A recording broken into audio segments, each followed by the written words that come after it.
Can you say something more about the relationship between Sistani and Muqtada? Because in my understanding, they have pretty significant theological differences that have profound political implications. Yes. And so, could you say something about, what do you see upon Sistani's death? There might be a vacuum to be filled, or is he lining up successors that may provide a continued competition against the return? The relationship between Sistani and Sadr has been very tense. Even not only because of differences in their religious approaches. Sistani is a quietist who believes that the clergy should not interfere in the workings of the state and should rather always be looking out for the religious life of their followers, whereas Sadr and Sadr's father viewed the opposite. They viewed that religion should influence everything, including the state.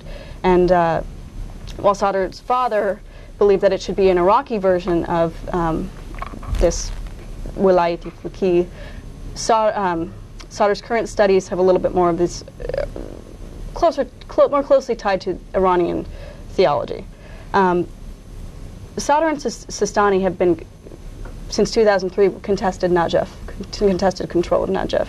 As soon as Saddam's regime fell in April 2003, followers of Muqtada, and it's been traced even to Muqtada himself and some members of his close inner circle, were responsible for the death of Sheikh Abdul-Majid al-Khoi. The Khoi family is another prominent Shia family in Najaf. His death was seen by some as a vendetta for earlier feuding between the Sadr family and the Khoi family. It was also seen by some as an attempt for the Sadrists to take control of Najaf, of the traditional clergy there. After Khoi was murdered, Sadr's followers surrounded Sistani's house and demanded that he leave Iraq as well within 48 hours, and that was only put down after tribal notables intervened and dispersed the crowd. So there's been tension since 2003, but even before that, and bad blood between the Sadr family and Sistani and the Khoi family. The Sadrists lost Najaf after their uprisings in 2004. Sistani intervened and brokered a deal with Muqtada, essentially saying that jam will not be allowed in Najaf after they lost the uprising. And that was when Sistani was able to entrench his control, and he has controlled Najaf since then. I think that the discussion of the vacuum, I haven't, I'm not an expert in the Najaf Shia religious dynamics, so I don't want to speak to that entirely, but I do think that I would not be surprised if after Sistani's death the Sadr movement again tries to contest control of Najaf. It is financially a large generator of money. That being an understatement, it is the symbolic. It is the home of the Shia faith. It is the base. So I think that they've contested Najaf in the past, and I think if Sistani were no longer alive, I think that they would contest it again.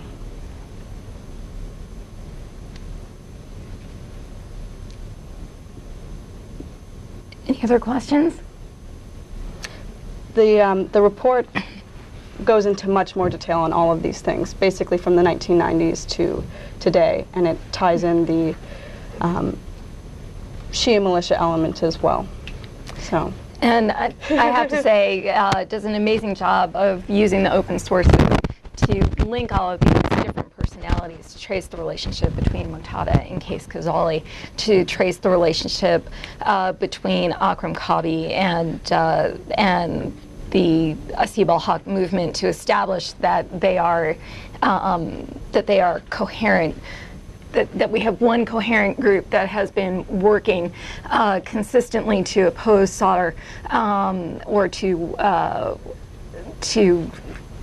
claim the mantle of Sadiq al-Sadr since 2005, and I think it's really a magnificent piece of research that shows a lot of the different bubbles and factions and competitions that make up Iraqi political life and allow us to stop talking about blocks of Iraqi politics as if they were monolithic. We don't have monolithic political blocks within the United States, and it would be ridiculous to think that there were such things as monolithic political blocks in Iraq. We have rather a collection of truly dynamic people with competing objectives and competing interests in leading movements and competing interests in leading them in different directions. And I think that what we see within the Sadr movement is very much that, and it's quite well documented in this rich paper.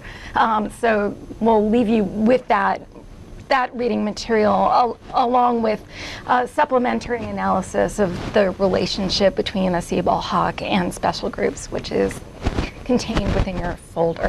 I thank you very much for joining us today. I thank Marisa very much, and I hope you'll all join me in wishing her the best. She leaves for Iraq tomorrow to begin her service as the multinational Force Iraq command historian. That is to say, General Odierno's command historian. We'll miss her for a few months, but we're looking forward to having her back later this spring. Thanks. Thank you again.